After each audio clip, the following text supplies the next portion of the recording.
जागरूक मोहल्ले में जागृति कहकर एक काफी कामचोर महिला रहती थी।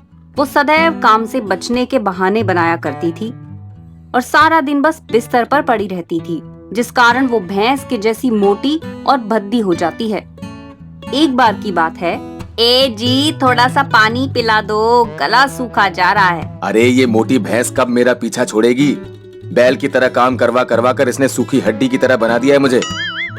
अरे ओ मेरे पतिदेव, आज पानी मिलेगा या नहीं? हाँ हाँ भाग्यवान, बस अभी लेकर आया पानी।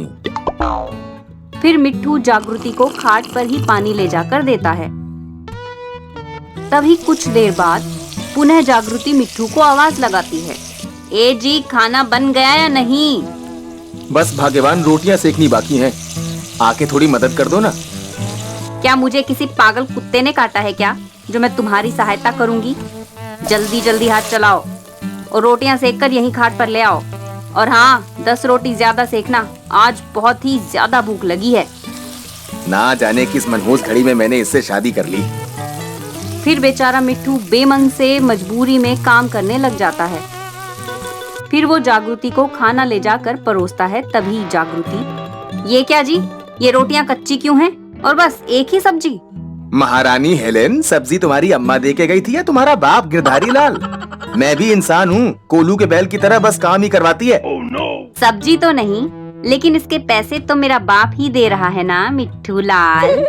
फिर मिट्ठू बिना कुछ कहे वहाँ से चला जाता है और अंदर जाकर भगवान के सामने हाथ जोड़कर, हे प्रभु, आपने ये कैसी आफत मेरे गले बांध दी है। सारा दिन बस निकम्मी खटिया में चिपकी रहती है, न काम धंधा करना, न खुद की सेहत का ख्याल रखना। पति बच्चों की कोई परवाह ही नहीं है उस मोटी भैंस को, बस खाना और सोना। प्रभु देखो, काम कर करके बेजान सा शरीर हो चुका है, कोई सहायता तो करो। तभी मंदिर में से एक फूल जमीन पर गिरता है। प्रभु की जय हो। फिर मिट्ठू वहां से चला जाता है। वहीं अगले दिन सुबह जागृति जब खटिया पर सोई हुई होती है तो अचानक से उसके कानों में एक आवाज गूंजती है, ए मोटी उठ, जितनी मेरी उम्र है उससे 10 गुना ज्यादा तो तेरा वजन है। क्या छोटी सी उम्र में बच्ची की जान लेनी है क्या? कौन है जिसकी इतनी मजाल कि मुझे मोटी बोले? तभी मिट्ठू वहां आकर, क्या हुआ? काहे के लिए सुबह सुबह गला फाड़ रही हो? पक्का ये तुम्हारा ही गुण है। क्या? मुझे मोटी क्यों बोले? भला मेरी इतनी मजाल है क्या जो मैं तुम्हें कुछ कह सकूं? फिर मिट्ठू वहां से चला जाता है। तभी खटिया बोल पड़ती है, अरे हथीनी उठ जा, दबाकर मार डालेगी क्या मुझे? दिन रात मुझ पर लद कर कचूमर बना दी है तूने मेरी, अब और अत्याचार बर्दाश्त नहीं होता मुझसे। तभी खटिया जागृति को जोर का झटका देती है और जागृति उछलकर जमीन पर गिर जाती है। ये ससुरी कौन है जो हमको पटक रही है? ये इधर देखो, मैं हूँ मैं, जिस पर तुम सारा दिन पड़ी रहती हो, निठल्ली औरत। अरे ये ससुरी तो बोलती भी है। तुम्हारी इतनी हिम्मत कि तुमने मुझे निठल्ली कहा? रुको, मैं अभी तुम्हें सबक सिखाती हूँ। फिर जागृति डंडा लेकर खटिया को पीटने लग जाती है। तभी अचानक से वही डंडा जागृति पर बरसने लगता है और फिर जागृति बचते हुए, अरे मोरी मैया रे, हमको बचाओ, कोई बचाओ, ये क्या हो रहा है हमारे साथ? अब बोल मोटी, मुझे मारेगी तू? अरे नहीं नहीं नहीं नहीं, हमका माफ कर दो, मैं कुछ नहीं करूंगी तुम्हें, बस तुम इसे रोक दो। मैं इसे रोक तो दूंगी, लेकिन मैं जैसा कहूंगी तुम्हें वैसा ही करना होगा। क्या करना होगा मुझे? मुझसे नहीं होगा कोई काम धाम। खाना खाएगी या झटका खाएगी? नहीं नहीं नहीं, मैं तो खाना ही खाऊंगी। क्या मंगा रही हो? मंगाऊंगी नहीं, बनाएगी वो भी तू।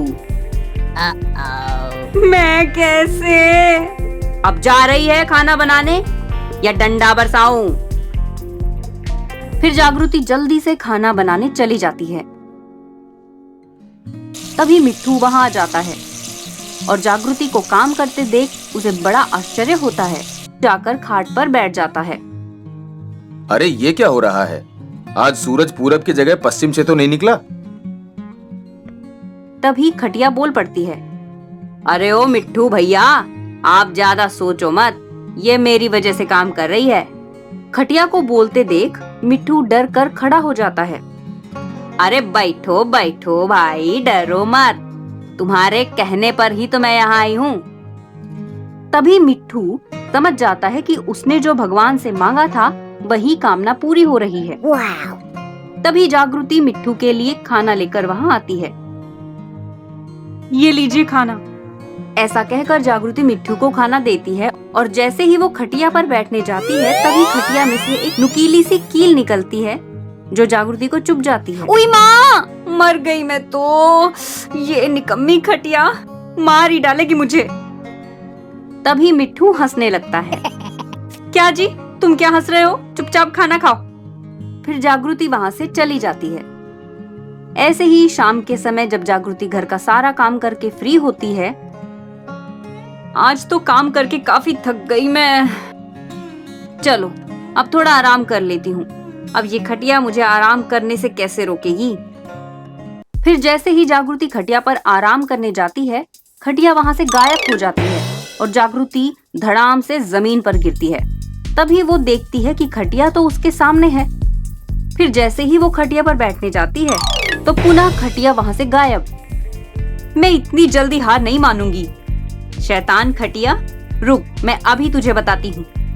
ऐसा कहकर जागृति झट से खटिया पर चढ़कर बैठ जाती है कि तभी खटिया जागृति को लेकर हवा में उड़ जाती है और जोर जोर से गोल घूमने लगती है। अरे मुझे कोई बचाओ इस खटिया से, ये तो मुझे मार ही डालेगी। तभी खटिया जागृति को जोर से जमीन पर पटक देती है।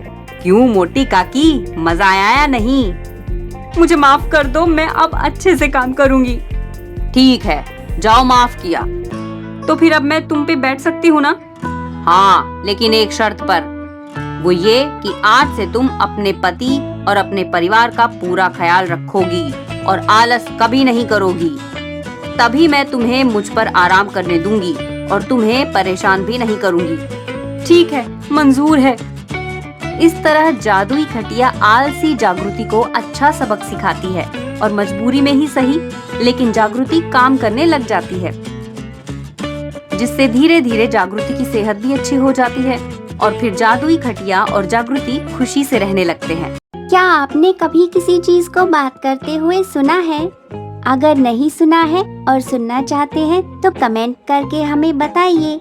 वीडियो को लाइक और शेयर करना ना भूलें और ऐसे ही जादुई कहानियाँ देखते रहने के लिए हमारे चैनल को सब्सक्राइब जरूर करें और बेल बजाएं। टन टना टन टन।